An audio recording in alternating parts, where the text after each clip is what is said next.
بسم اللہ الرحمن الرحیم۔ آج جو سوا پارہ تلاوت کیا گیا ہے اس میں سورہ توبہ کا بقیہ حصہ، پوری سورہ یونس اور سورہ ہود کا ابتدائی حصہ تلاوت کیا گیا ہے۔ اس سوا پارے میں خلاصے کے طور پہ 6 باتیں اہم ہیں۔ پہلی بات جو سورہ توبہ میں ہے، اللہ پاک نے تعریف فرمائی ایک طبقے کی جو طہارت میں، پاکی میں، صفائی میں اہتمام کرتے تھے، اور یہ مدینہ منورہ کے بالکل قریب ایک بستی تھی جن کو اہل قباء کہتے تھے، جہاں مسجد قباء ہے۔ اب تو بالکل مدینہ منورہ کے شہر میں شامل ہے، لیکن حقیقت میں یہ بستی مدینہ منورہ سے باہر تھی۔ اور جناب نبی کریم صلی اللہ علیہ وسلم جب ہجرت فرما کے تشریف لائے مکہ مکرمہ سے، تو پہلے آپ نے اس قباء کے علاقے میں قیام فرمایا۔ یہاں ایک قبیلہ آباد تھا اور انہوں نے آپ علیہ السلام کی میزبانی 3 دن فرمائی، اور یہاں آپ علیہ السلام نے ایک مسجد کی بنیاد اپنے مبارک ہاتھوں سے رکھی۔ اس لیے یاد رکھیں کہ مسجد نبوی سے بھی پہلے مسجد قباء کی بنیاد رکھی گئی، اور بہت بڑی فضیلت والی، شرف والی مسجد ہے۔ حدیث پاک میں آتا ہے، آپ علیہ السلام نے فرمایا کہ جو شخص مسجد قباء جائے اور 2 رکعت نفل اخلاص کے ساتھ پڑھ لے تو اس کو مقبول عمرے کا ثواب ملے گا۔ مقبول عمرے کا یعنی ایسا عمرہ جو قبول ہو چکا ہے، اتنی بڑی فضیلت ہے۔ تو یہاں جو بستی تھی ان لوگوں کی تعریف اللہ پاک نے فرمائی کہ فیہ رجال یحبون ان یتطہروا واللہ یحب المطہرین، کہ یہاں ایسے لوگ رہتے ہیں جو طہارت کو پسند کرتے ہیں، اور اللہ پاک کو ایسے لوگ محبوب ہیں۔ تو آپ علیہ السلام نے ان سے پوچھا کہ اللہ نے تمہاری تعریف میں آیت نازل فرمائی ہے کہ تم طہارت کا اہتمام کرتے ہو، تم کیا کرتے ہو؟ تو انہوں نے کہا کہ ہم اتنا کرتے ہیں کہ جب قضاء حاجت سے فارغ ہوتے ہیں تو استنجا میں پہلے ڈھیلا استعمال کرتے ہیں، پتھر، اور اس کے بعد پھر پانی استعمال کرتے ہیں۔ یعنی دونوں چیزوں کا استعمال ہم کرتے ہیں، پتھر کو بھی استعمال کرتے ہیں اور پھر پانی کو مستقل استعمال کرتے ہیں۔ اور سنت طریقہ بھی یہ ہے، آج کل جیسے علماء فرماتے ہیں کہ پتھر اور ڈھیلا تو بظاہر مشکل ہے، تو یہ جو ٹیشو پیپر ہے یہ اس کا قائم مقام ہے۔ دوستو، آپ نے دیکھا ہوگا جو صاف ستھرے بیت الخلاء ہوتے ہیں، واش روم ہوتے ہیں، تو اس میں رول لگے ہوتے ہیں ٹیشو پیپر کے نا، یہ اسی مقصد سے ہے۔ انسان جب فارغ ہو جائے تو پہلے ٹیشو سے اپنی استنجا کی جگہ کو اچھی طرح خشک کر لے، اتنا خشک کر لے کہ قطرے آنا بند ہو جائے، تسلی ہو جائے۔ پھر اس ٹیشو کو لے کر کے ایسے نہیں پھینک دے، بلکہ اس کو جو ڈسٹ بن پڑا ہو چھوٹا اس میں ڈال دے، اور پھر اس کے بعد لوٹے میں پانی لے کے اچھی طرح استنجا کی جگہ پہ ڈال دے۔ طہارت، اور یقین کریں جتنا انسان طہارت کا اہتمام کرتا ہے قضاء حاجت کے بعد، تو سنت تو اپنی جگہ پہ اس کا اجر بھی ملے گا، لیکن انسان بہت ساری جسمانی بیماریوں سے محفوظ ہو جاتا ہے۔ آج یہ بیماریاں کیوں ہماری طرف متوجہ ہو گئی؟ اس لیے کہ وہ طہارت اور نظافت کا اہتمام زندگیوں میں نہیں رہا ہے۔ بس گئے، فارغ ہو گئے اور کپڑے باندھ دیے، کھڑے ہو گئے، یا ہلکا سا پانی ڈال دیا۔ یہ پرواہ نہیں کر رہے کہ بھئی قطرے گر سکتے ہیں کپڑوں پہ، معدے کمزور ہیں، جسمانی کمزوری ہے، بس اس حالت میں کھڑے ہو کے گھوم رہے پھر رہے۔ تو طہارت کا، استنجا کا خوب اہتمام۔ دوسری بات جو سورہ توبہ کے آخر میں ہے، اللہ پاک نے ان 3 صحابہ کی توبہ کی قبولیت کا ذکر فرمایا کہ جن پر بڑا سخت وقت آیا اور وہ ایک آزمائش سے گزر گئے، لیکن ان 3 بندوں کی توبہ قبول ہوئی اور اللہ نے ان کی تعریف فرمائی۔ اس کی وجہ یہ تھی کہ انہوں نے اپنی غلطی کو قبول کیا۔ دیکھیں بات ہمیں سمجھنی چاہیے، جو قرآن پیغام دے رہا ہے اور جو سبق دے رہا ہے وہ کیا ہے کہ دیکھیں انسان ہے، غلطی ہو جاتی ہے، آپ سے غلطی ہو گئی، اب غلطی کے بعد مجھ سے پوچھا گیا کہ ایسا ہوا، تو بجائے اس کے کہ میں اپنی غلطی مان کے اس پہ شرمندگی ندامت کا اظہار کروں، اب میں اپنی غلطی کے لیے غلط تعویلات ڈھونڈ رہا ہوں اور کہہ رہا ہوں جی ایسا ہے، میں نے تو ایسا نہیں کیا، میں نے تو اس نیت سے نہیں کیا، میں تو یہ نہیں چاہ رہا تھا۔ دیکھیں انسان جتنا اپنی غلطی کے لیے جھوٹ بولتا ہے 100 جھوٹوں میں چلا جاتا ہے۔ اللہ کو وہ بندہ پسند ہے جو اپنی غلطی تسلیم کرے اور اس کی اصلاح کی فکر کرے۔ غزوہ تبوک میں آپ علیہ الصلاۃ والسلام جا رہے تھے، اور چونکہ یہ بڑا سخت غزوہ تھا، ایک تو تبوک کا علاقہ کافی دور بھی ہے مدینہ منورہ سے، اور پھر موسم سخت گرمی کا تھا، اور تیسری اہم بات یہ تھی کہ جو مدینہ منورہ کے لوگوں کی جو معیشت کی بنیادی چیز تھی کھجور، اس کی فصل بالکل پک کر تیار ہو گئی تھی۔ اب یہ ایسا ہے کہ جیسے ایک آدمی کی دکان رمضان کے آخری عشرے میں عروج پہ چل رہی ہو، وہ سحری تک بڑی مشکل سے گھر آتا ہو، اور اس کو کہا جائے کہ چلے جی سحروزے کی جماعت میں چلتے ہیں، اب پتہ چلے گا کہ کیا آسان تو نہیں ہے۔ تو حضور علیہ السلام نے فرمایا تبوک جانا ہے۔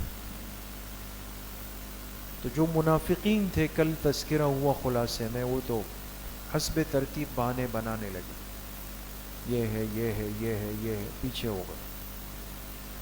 لیکن 3 مخلص صحابی تھے، مقام مرتبے والے صحابی تھے، حضرت کعب ابن مالک اور حضرت ہلال ابن امیہ اور حضرت مرارہ ابن ربیع رضی اللہ عنہم اجمعین۔ یہ 3 وہ صحابی تھے کہ جن کے پاس اچھی سواریاں تھیں، اسباب تھے، تو کہتے ہیں ہم نے سوچا کہ چلے ہم نکل جائیں گے، ہمارے پاس تیز سواری ہے، اور کل نکلیں گے تو بھی مل جائیں گے۔ اب اجتماعیت کے ساتھ نہیں رہے، جڑے نہیں، یہ بڑا نقصان ہوتا ہے۔ تو جب انسان اکیلا ہو جائے تو پھر شیطان کہتا ہے چلو یار مزید آرام کر لو آرام کر لو۔ پھر ایک دن گزرا، ہم نے کہا چلیں کل، پھر 2 دن گزرے، ہم نے کہا کل، یہ ہوتے ہوتے خبر آئی کہ آپ علیہ السلام تبوک پہنچ گئے۔ اب کیسے جائے؟ اب تو بالکل ہمت ٹوٹ گئی۔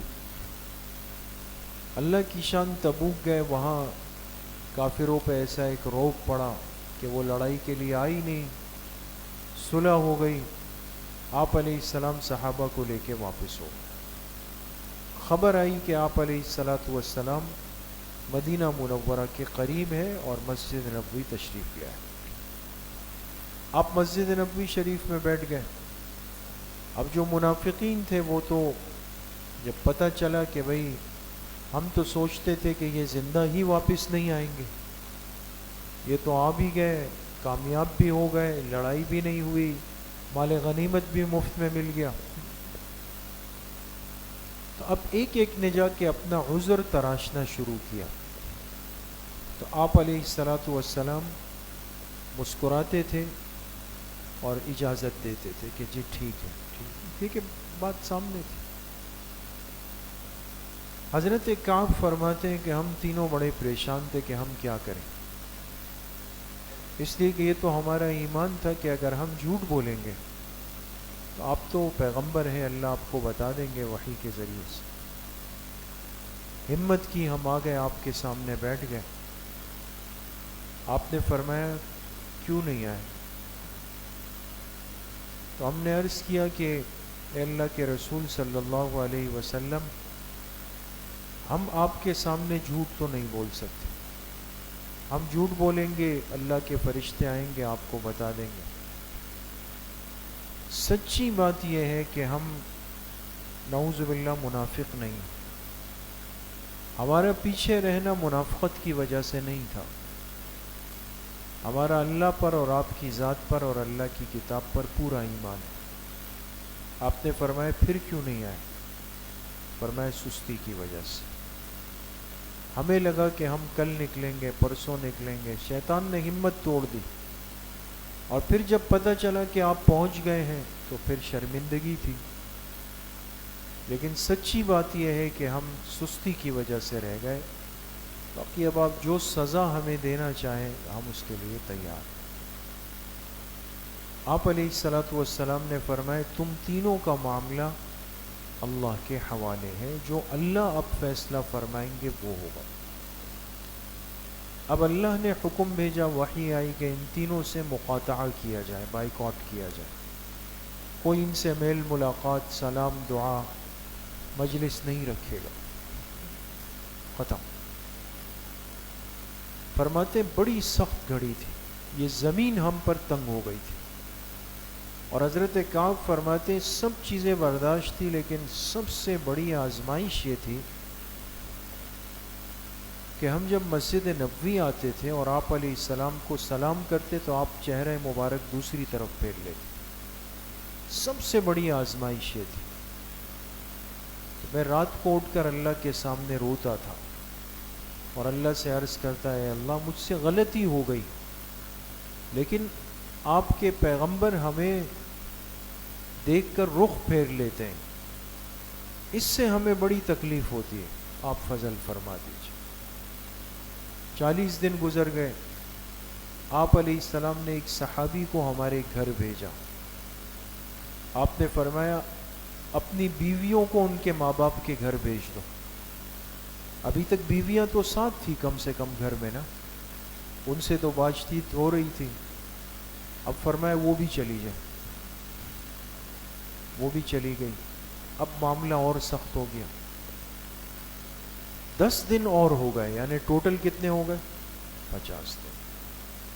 اور میں اللہ کے سامنے بیٹھ کے اللہ سے مانگ رہا تھا کہ میں نے دیکھا کوئی پہاڑ سے ایک پکارنے والا پکار کے کہہ رہا ہے کہ خوشخبری ہو کعب کے لیے، ہلال کے لیے، مرارہ کے لیے، کہ اللہ نے ان تینوں کی توبہ قبول کر لی۔ یہ طریقہ تھا اس زمانے کا کہ اگر کوئی خوشی کی خبر ہوتی تو ایک شخص اونچی جگہ پہ چڑھ کے اعلان کرتا۔ اللہ تعالیٰ نے ان تینوں کی توبہ قبول کی اور قرآن کی آیات اتری، وَعَلَى الثَّلَاثَةِ الَّذِينَ خُلِّفُوا، کہ اللہ نے تینوں کو معاف کر دیا۔ فرماتے سب سے پہلے میں گھر سے نکلا تو جو شخص اعلان کر رہا تھا تو میں نے اپنے جسم کا کرتا اتار کے اس کو دے، اس لیے کہ عربوں کے ہاں جو شخص خوشی کی خبر دیتا تھا تو آپ کے پاس جو ہے وہ دے دیں اس کو، جیسے اب بھی بہت سارے قوموں میں ہوتا ہے، کہتے ہیں بھئی جو بچے کی خبر دے گا وہ آپ کے ہاں بیٹا ہوا، بیٹی ہوئی، تو کہتے ہیں جو جیب میں ہے اس کو دے دیں، یہ ایک عرفی طریقہ ہوتا۔ تو حضرت کعب فرماتے میرے پاس اس وقت کچھ بھی نہیں تھا، صرف جسم کا ایک کرتا تھا، میں نے وہ اتار کے وہ اس صحابی کو دے دی۔ انہوں نے کہا کہ جلدی چلو، مسجد نبوی میں اللہ کے پیغمبر بیٹھے ہوئے آپ لوگوں کو بلا رہے ہیں۔ تو ہم دوڑتے ہوئے آئے، تو اب جب دیکھا تو حضور علیہ السلام کا چہرہ مبارک خوشی سے چمک رہا تھا، آپ خوش ہو گئے تھے، میرے صحابہ کے لیے معافی ہو گئی۔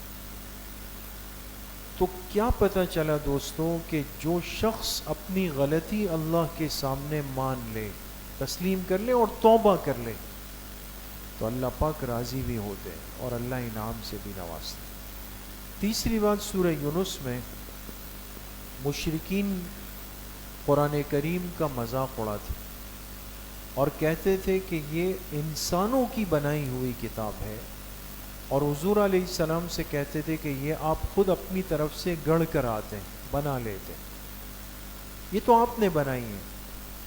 تو اللہ تعالیٰ نے ان کو چیلنج کیا کہ ان سے کہہ دے کہ اگر یہ انسان کی بنائی ہوئی کتاب ہے تو پھر تم بھی تو عرب ہو، تم بھی بڑے فصیح شاعر قسم کے لوگ ہو، تم بھی اس جیسی کتاب بنا کر کے لے آؤ.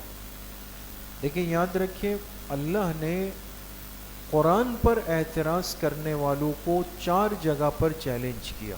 کتنی جگہ پہ؟ 4. پہلے چیلنج کیا، کہا کہ اس جیسی کتاب لے آؤ، نہیں لے آئے. تو پھر فرمایا کہ بعشر سور، چلو پوری نہیں 10 صورتیں لے آؤ، وہ بھی نہیں. پھر فرمایا چلو ایک صورت بنا کے لے آؤ چھوٹی سی، وہ بھی نہیں. تو پھر فرمائے ایک آیت جیسی چھوٹی آیت بنا کر کے لے آؤ. لیکن دنیا کفر ایک آیت جیسا کلام بنانے سے بھی عاجز ہے، اور آج تک عاجز ہے، اور قیامت تک انسان عاجز ہے.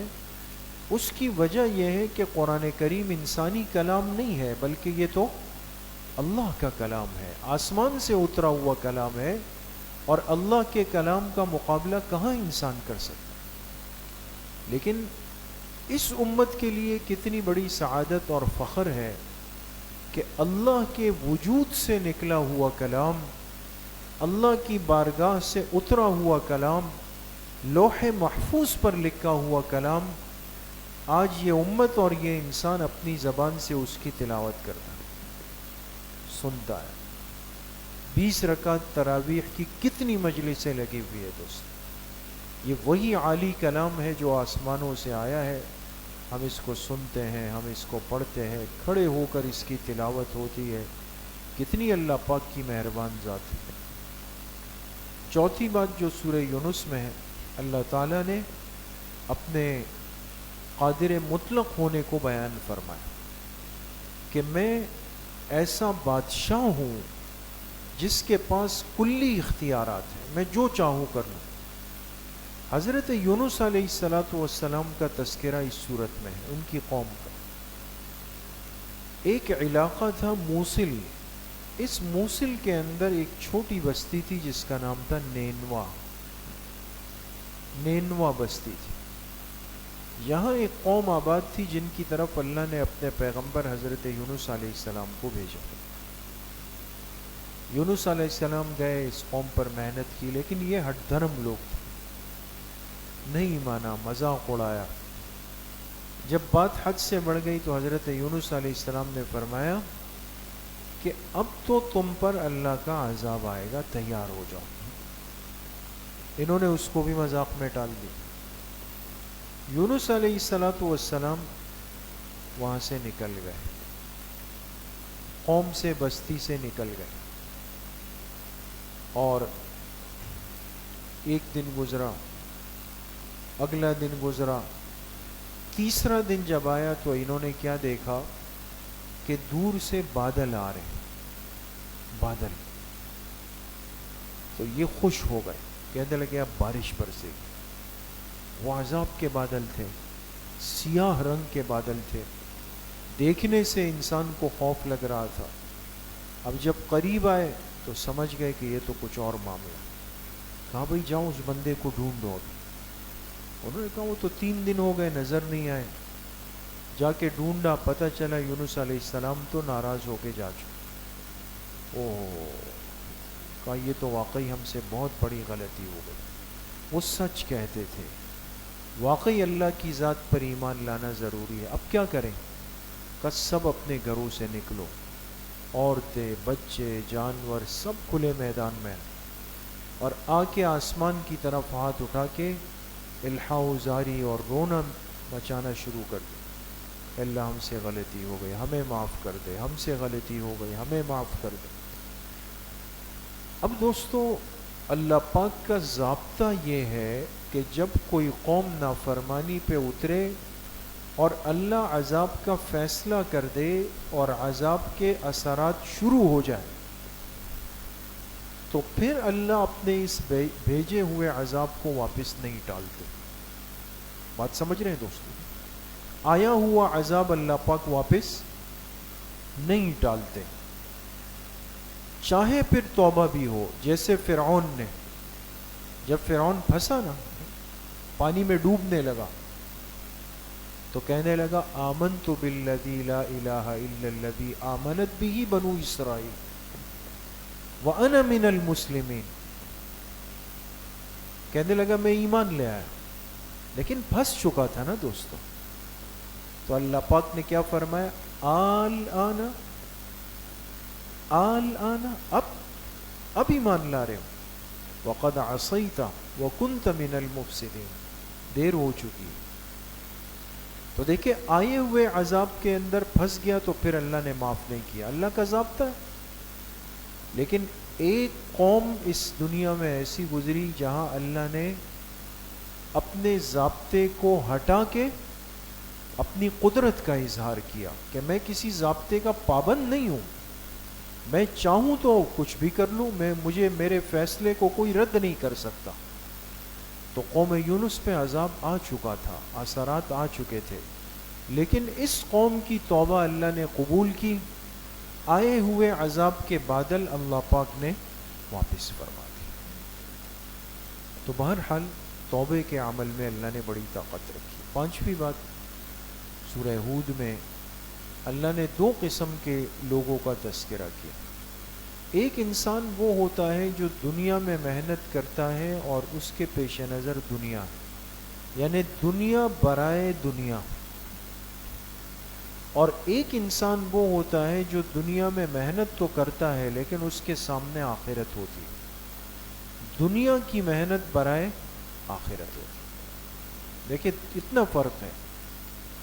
کافر بھی دنیا میں جا کے محنت کرتا ہے، مومن بھی صبح دکان کے لیے نکلتا ہے، لیکن کافر کہتا ہے دنیا برائے دنیا ہے، وہ آخرت کو مانتا ہی نہیں. مومن بھی دن بھر محنت کرتا ہے لیکن اسے یقین ہے کہ ایک دن دنیا سے جاؤں گا، جو کر رہا ہوں اس کا حساب دوں گا. تو اللہ پاک نے فرمائے پہلے کی مثال ایسی ہے کالاعمی والاصم، جیسے ایک شخص اندھا ہو، بہرا ہو، نہ دیکھ سکتا ہے نہ سن سکتا ہے. اور مومن کی مثال کیسی ہے؟ کالبصیر والسمیع، جو دیکھ بھی سکتا ہے اور جو سن بھی سکتا ہے. کتنا بڑا فرق ہے دونوں کے اندر. تو دنیا برائے دنیا والا وہ اندھا ہے، بہرا ہے، یعنی ناکام ہے. اور دنیا برائے آخرت والا دیکھ بھی رہا ہے، سن بھی رہا ہے، یعنی کامیاب. تو دنیا کی محنت ضرور ہو، لیکن زندگی آمد برائے بندگی، زندگی بے بندگی شرمندگی. چھٹی اور آخری بات، سورہ ہود میں نوح علیہ السلام کی قوم اور آپ کے بیٹے کا تذکرہ. بری صحبت انسان کو تباہ کرتی ہے. اتنی خطرناک چیز ہے کہ پیغمبر کے بیٹے متاثر ہو گئے. نوح علیہ السلام کے بیٹے کا نام ہے کنعان.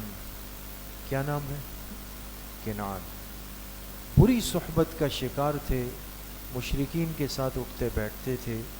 جب قوم نوح پر پانی کا عذاب آنے لگا تو نوح علیہ السلام نے اپنے بیٹے سے کہا بیٹے ہمارے ساتھ کشتی میں بیٹھ جاؤ، یا بنی ارکب معنا، ہمارے ساتھ آ جاؤ، ہلاک ہو جاؤ گے.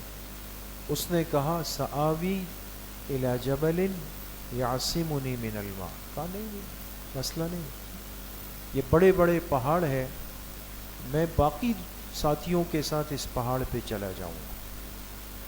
اب والد پیغمبر ہیں، پیغمبر کہہ رہے ہیں کہ یہ پانی اللہ کا عذاب ہے، پیغمبر کہہ رہے ہیں کہ ہمارے ساتھ کشتی میں آ جاؤ بچ جاؤ گے، لیکن وہ کیا کہہ رہے ہیں کہ نہیں میں بچ جاؤں گا. آج اس والد کی بات جو پیغمبر ہے کیوں نہیں مان رہا؟ بری صحبت آج اپنا اثر دکھا رہی، محروم کر رہی ہے. بات چیت ہو رہی ہے، اللہ پاک فرماتے ہیں پانی کی ایک لہر آئی اور والد اور بیٹے کے درمیان جدائی ہو گئی.